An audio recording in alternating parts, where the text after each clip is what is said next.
Recharge your spirit on the Mega Grace Hour.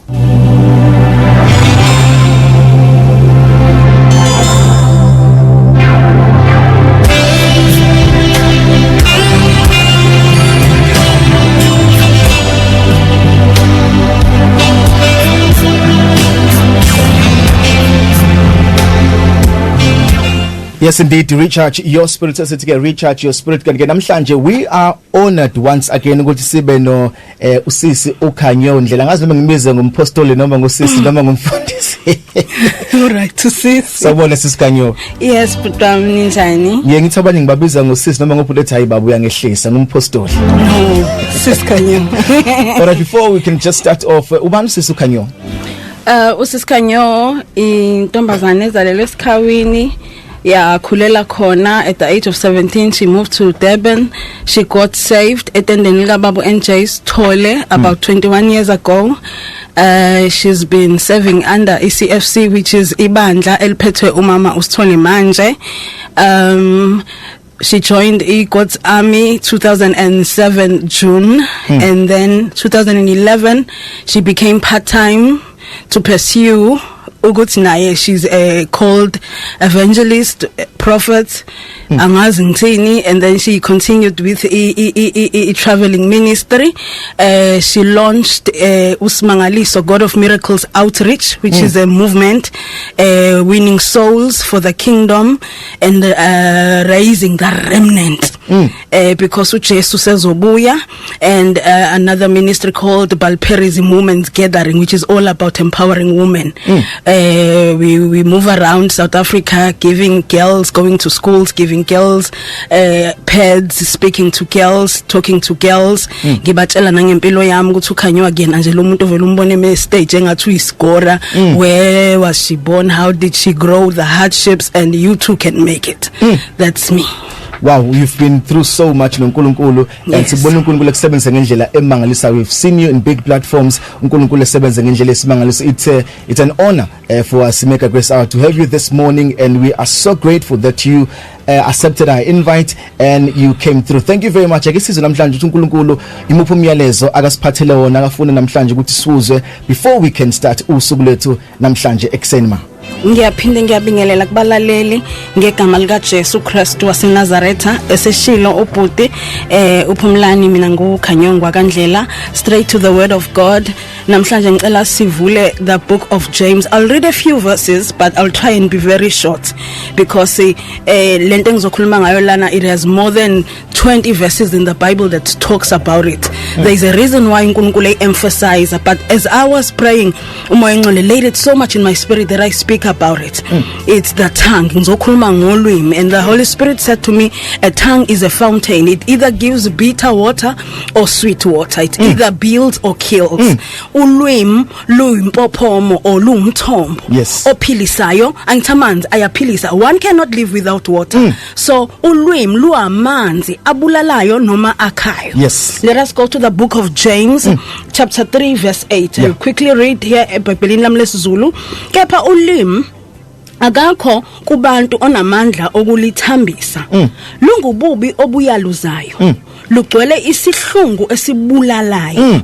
Ngalo sibonga inkosi ubaba, nangalo siqalekisa abantu abenziwe ngomfanekiso kaNkulunkulu. Emlonyeni munye kuphuma ukubusisa nokuqalekisa. Akufanele bazalwane bami ukuba lokho kube njalo. Verse 11. Umthombo uyakhipha yini amnandi nababayo amanzi emgodini munye na. Mbuzo kampostoli usho njalo uthi does a fountain give out bitter and sweet water in the same fountain na. Now namhlanje ngizokhuluma ngezinto ezintathu ezibulawa ulwimi. Yes. I want to talk about the first thing. Fanele wazi ukuthi ulwimi lunamandla either to build you or kill you, you yourself. So you have to be extra careful when it comes to ulwimi lwakho ngoba lunamandla either ukuthi likubulale noma lukwakhe wena. Meaning whatever comes out of your mouth. Simfica uJesu ekhuluma nabafarisi nabafundi bakhe.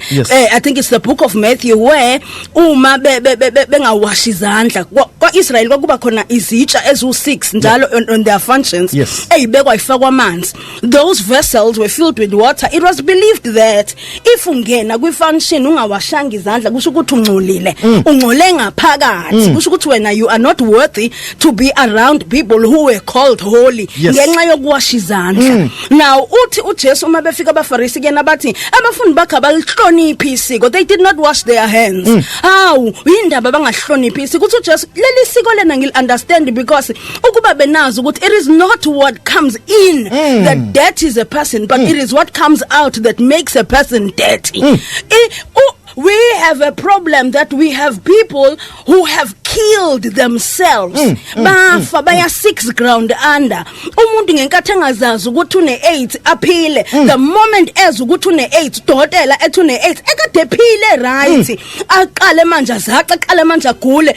Akabulawanga ukuthi isifo semzimbeni, ubulawe ukuzwa izwi liphuma kudokotela ukuthi unengculaza because ulwimi lunamandla kwaka nokubulawa. Unomuntu one-cancer ube right engezwa nhlungu emzimbeni, but the moment ezothi une-cancer laphuma emlonyeni kadokotela waqala wafa amalungu omzimba aqala athi give in to death. Be careful what you speak to yourself. Ngizokhuluma ngawe qala iba neshow ukuthi you are a creator of life upon your life. Namhlanje someone is going to work, izinto ayihambi kahle ekhaya, izinto ayihambi kahle emsebenzini, ngizothi mina speak life. Do not give up upon yourself. Ngizothi kuwena iba nomusa phezu kwakho uqobo lwakho. Be graceful upon yourself. Speak life upon your body, your mind, your spirit, your soul. Give life ngokukhuluma. Whatever you say, the book of Proverbs says the power of life and death is in your tongue. Be careful what you say about you and about your life and about your future. The devil is not a creator. He's not a creator. The devil uncike ekuthenini wena utheni ngawe akanawo amandla. Yingakho abakunake uma uphethwe ikhanda nje lilodwa liqale likushaye mfethu uma uke waliziba liyahamba. But the moment you confess with your lips, hey lingiphethe ikhanda, then the demons of headache and pain gets power from the creation ngoba you are a personal creator. Sifuza ubaba wethu, he is the creator of heaven and earth. How can we not create upon ourselves when our Father is a creator? Be careful that you create life upon yourself, upon your body. Angikhathali mina namhlanje ngikhuluma noba mhlawumbe ngihlele uhlele ebhedini sewuneyinsuku ungakwazi ukuhamba. Namhlanje ngizothi sukuma mprofeti woqobo lwakho, bheka isibuko, start prophesying life upon that bone. Namhlanje ngizothi ima njengomprofeti uHezekaya and speak life upon dry bones. I don't care what you are going through. I don't care ukuthi retrench. We are from the pandemic. Abanye balahlekelwe yimsebenzi. I want you to speak umsebenzi ofunayo ubize ngegama. I want you to speak izinto ebese zikulahlekele back to life because you have the power to ukuthi zona futhi iphinde amathamba ahlangane iphinde inyama imile kodwa umuntu onamandla ukuthi ayidalele yonto phezu kwempilo yakho wena. Speak life upon yourself. 2, ulwimi has the power to destroy relationships. It has the power to destroy relationships. The Bible says a wise man thinks before he answers. The wise man, but an evil man gushes out evil. A wicked man, a man with a wicked heart. When I say destroy and build relationships, relationship sheep. Now I'm speaking about close people, abantu bohambo. your marriage, your husband, your wife, your friends, abantu abaletha uNkulunkulu for a reason and a season in your life. People that should not live your life until the reason is accomplished. The reason can be forever. The reason can be 5 months. The reason can be a year. Season can be a year. It can be 5 months. But be careful that people do not leave you because you have spoken illness and evilness. Phezikwe impilo zabo wabalimaza ngoba ulimi luqamba amanga. Lithi izwi kaNkulunkulu, a righteous man does not speak lies with his tongue. Lithi kunezinto ezizondwa uNkulunkulu bese liyabala lithi ulimi oluqamba nolufakaza amanga uJehova uyaluzonda. Okusho ukuthi be careful that your tongue does not testify lies, because lies will break trust in a ship. A ship umkhumbi lo uyahamba usendleleni and ingozi yomkhumbi umuke wahlakazeka elwandle lanihamba khona, someone dies, omunye ngaphila omunye ngafa. Kunabantu abanemkhumbi bebehamba nabantu bebeke uNkulunkulu beabantu bohambo, abantu bakushiya endleleni uhamba ufakaza ngokuthi you were rejected, but you never stood in front of a mirror and asked yourself, akukho yini mina engikwenzile ukuze lomkhumbi owakhiwe uNkulunkulu ebengihamba kuwo webese uyahlakazeka. Sometimes you need to face your situation and be like, did I not say anything? How do I approach people? How do I speak to people? Because abantu abakwazi ukuhlala nomuntu okhuluma amanga, abantu abakwazi ukuhlala nomuntu onejealous, because jealousy is in the heart but it is spoken out. Umuntu onejealous umbona ngokuthi mfethu umunemonto entsha akeke umuzwe kodwa umngani wakho umhlaba wakho umuntu odla naye, it's your sister, your brother, you are in a ship nisohambe naye kodwa uhluleka ukuncoma imonto yakho, kanti uma elibheka lemonto ugaya ibosi because he wishes or she wishes the car was hers.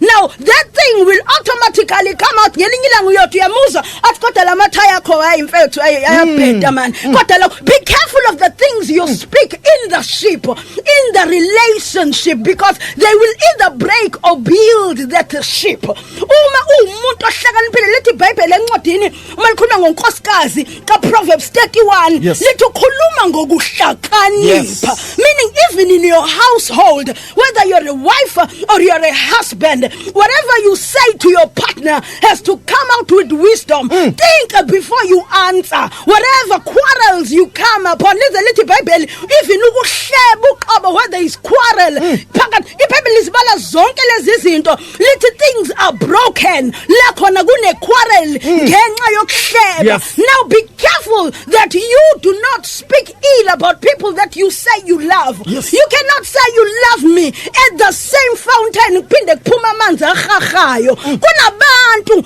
esibalimazile sabalimaza kufanele ngakunezinto abazoyideposit empilweni yethu sabaxosha ngenxa yolwimi lethu olungasokwanga.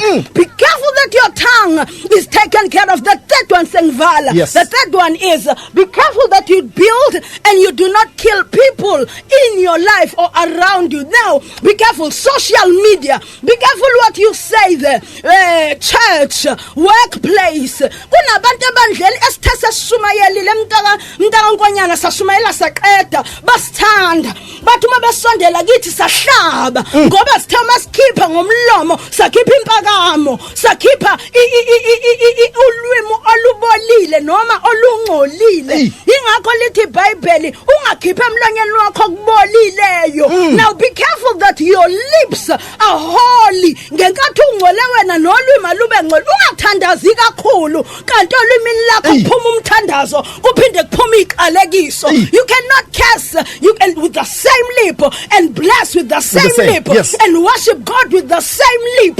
Make sure that your lip is pure. Namhlanje sengivala ngizothi kuwena bangaka abantu asubabulele nje ngolwimi lakho, bangaka abantu abaya kuJesu ba depressed ngoba wena nje ulwimi lakho alunganga. Wena umama ingane zithi noma sehlambuluka kuwena uthatha inhlambuluko uyoyikhipha phambili ingane zaphuma zakhulelwa. You are busy saying zingcolile ingane ziyakhulelwa. What have you done to make sure that those kids are in the house of God? How many have you killed with your I want to say namhlanje, repent and speak life upon people around you, upon people in church, upon people in your life. Sengivala namhlanje ngizothi we are creating life. Yes. Endaweni ayifile.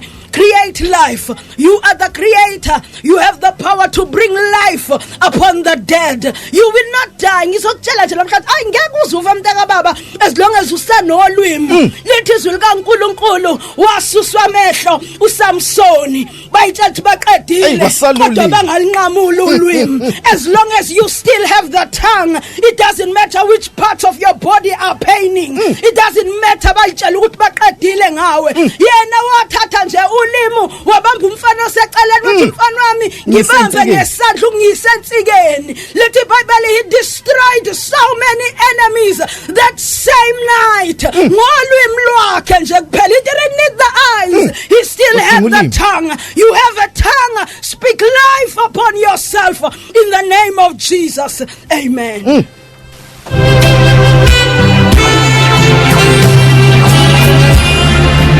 It's Mega Grace Sound Vuma 103, a powerful message this morning ngosisi Khanyo Ndlela. Siyacela sisi wami usikhulekele nje just for 30 seconds bese ke usinikeza ama numbers akhe abafuna ukucontact ukuthi bangathola kanjani na ku social media nokuthi bafuna ukuzokhonza kanye nawe bangahlangana nawe kanjani. Baba egameni lika Jesu Kristu waseNazaretha, we give you the glory for this beautiful morning. Yes. Father, things are about to change in the spiritual realm because tonight, this morning, we are speaking life upon our dead situations, upon our dead cells in our bodies. We speak life upon our families. We speak life. Abantwana bethu abadliwunga, we speak salvation upon their lives. Yes. Namhlanje sizoprofeta phezu kwamathambo mileyo. I don't know ukuthi lo lalela ubhekene nani, but I prophesy life upon dry bones. Whatever he or she is facing right now, I prophesy life, and I thank you, Holy Spirit, that everything that they touch today will be blessed in the name of Jesus. I prophesy life upon their businesses, upon their households. Emshadweni yabo baba wethu ingcwele bese kufuna ngisho idivorce singene ekhaya. Baba, I speak life upon lo mshado, upon that bone, upon that woman olele phethine gula. I say live in the name of Jesus Christ. I say pain shiya lo mzimba ngegama lika Jesu Kristu waseNazaretha. Father, we give you the glory for the power of creation. We give you the glory for the power of creation. Our lives will never be the same again. In the name of Jesus Christ, we give you the glory in Jesus' name. Amen. Amen. Thank you very much, Sis Khanyo.